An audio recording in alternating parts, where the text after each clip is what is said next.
पर बैठे भाई ईश्वरनाथ गढ़वी जी तो थोड़े दिन पहले तक, 1 साल पहले तक राजनीति में आने का सोचते नहीं थे।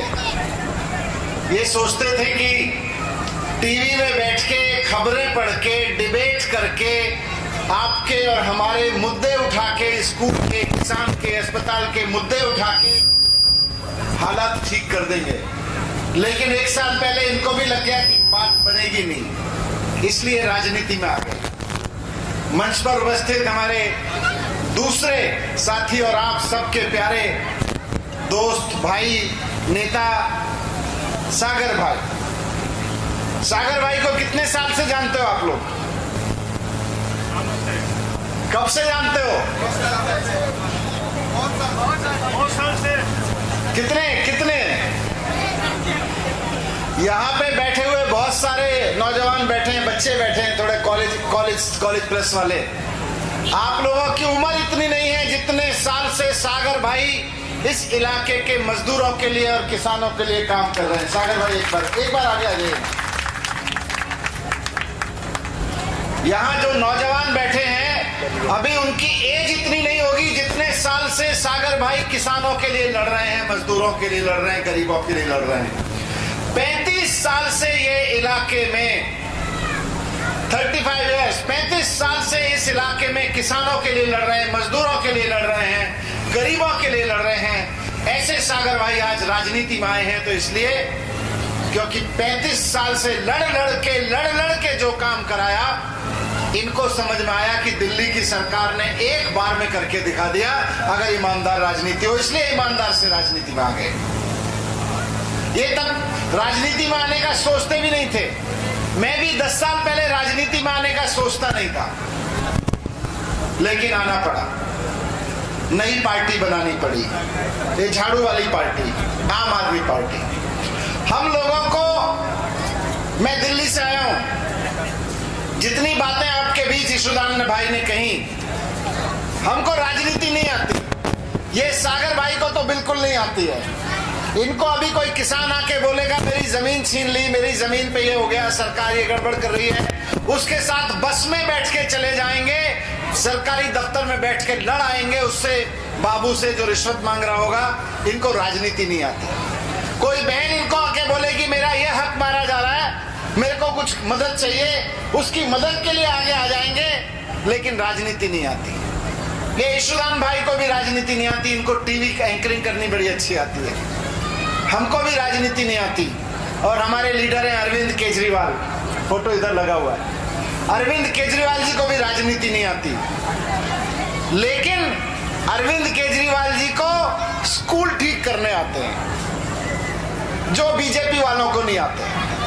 ये बीजेपी वालों और कांग्रेस वालों को राजनीति अच्छी आती है, हमको स्कूल अच्छे करने आते हैं। इनकी गारंटी है अगर बीजेपी वाला आए या कांग्रेस वाला, ये झूठ की राजनीति करेंगे, बेईमानी की राजनीति करेंगे, लेकिन काम नहीं करेंगे।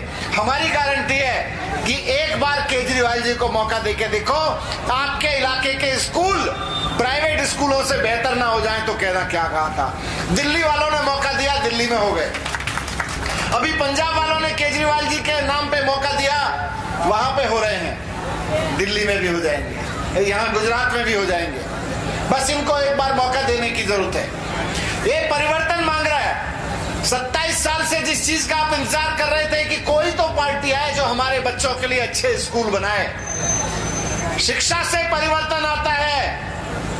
अगर घर का बच्चा पढ़ जाए तो जिंदगी उसकी नहीं संवरती है, पूरे परिवार की संवरती है। लेकिन बीजेपी जानबूझ के परिवारों को अनपढ़ रखना चाहती है, क्योंकि अगर बच्चे पढ़ लिख गए तो इनके बहकावे में नहीं आएंगे।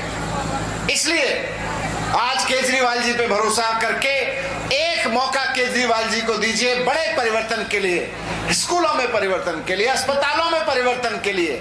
आपके यहाँ आराम से मोहल्ला क्लिनिक बन जाएं, गांव-गांव में एमबीबीएस डॉक्टर आपका इलाज करने लगे आके, उसके लिए, रोजगार के लिए, और सबसे बड़ी चीज बिजली के लिए। आप लोग मेहनत करते हैं, मजदूरी करते हैं, उसके बाद में बिजली के बिल भरते हैं महंगे महंगे। ये बीजेपी वाले कहते हैं फ्री की बिजली नहीं मिलनी चाहिए, बिजली तो महंगी होनी चाहिए।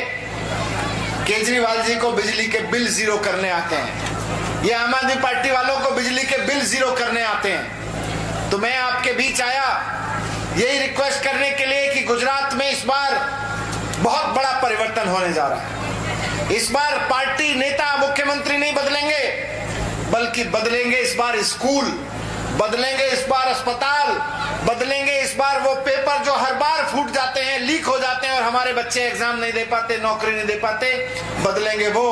बदलेंगे इस बार जीरो बिजली के बिल, जो बिजली के बिल हजारों रुपए के आते हैं, इस बार बदलेंगे, जीरो आने शुरू हो जाएंगे।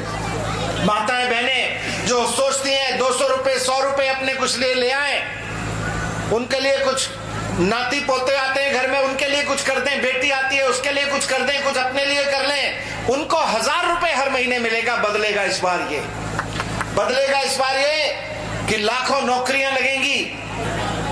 जो दिल्ली में करके दिखाया वो पंजाब में करके दिखा रहे हैं और फिर गुजरात में करके दिखाएंगे।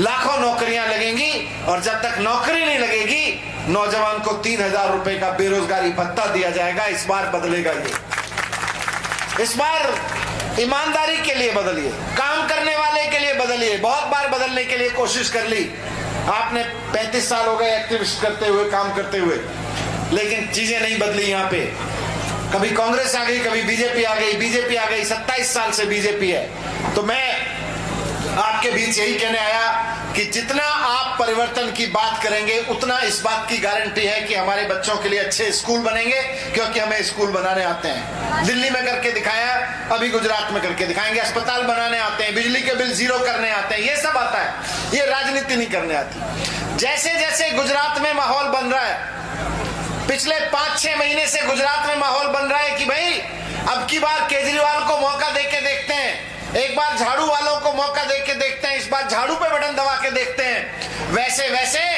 ये लोग केजरीवाल जी के ऊपर कीचड़ उछालते हैं। केजरीवाल ये है, केजरीवाल जी वो है, सुदान गढ़वी ये है। अभी तो आप लोग सारे जानते हो कितने साल से, अभी देखना सागर भाई के ऊपर भी कीचड़ उछालेंगे।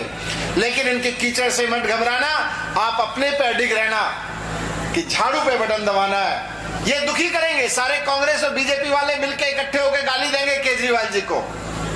मेरे को बोले ये गुजरात में डरते हैं, गुजरात का आदमी ये सोचने लगे कि हमको बीजेपी को वोट नहीं देना है, तो दिल्ली में बैठे बीजेपी के नेता डरने लगते हैं। जब आपने ये सोचना शुरू किया गुजरात के लोगों ने कि इस बार झाड़ू पे बटन दबाएंगे, तो मेरे पास आए, बोले केजरीवाल जी का साथ छोड़ दो, मुख्यमंत्री बना देंगे।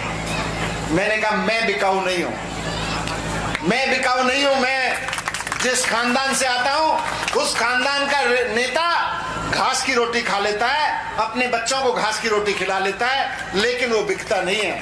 वो दिल्ली में बैठी किसी बड़ी सत्ता के सामने झुकता नहीं है। मैं वहां से आता हूं। मेरे बचपन में मुझको पढ़ाया गया था कि हमारे किसी बड़े ने घास की रोटी खा ली थी, लेकिन वो झुका नहीं था। मैं उससे आता हूं, मैं झुकूंगा नहीं।